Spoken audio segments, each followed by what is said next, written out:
first one, and it's kind of, weird. I'd never seen something like this before, so when I saw it, I knew I had to get my hands on it.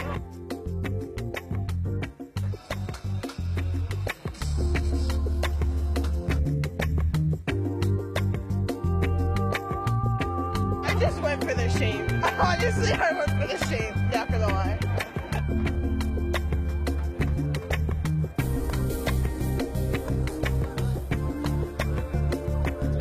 We are the first one in the United States. We brought it from Taiwan. So it's very, very popular in Taiwan, and they actually have different flavors. A lot of people complain. Even though we only do it in the night market, a lot of people complain. And they even ask police cop to try to do something to stop us to selling.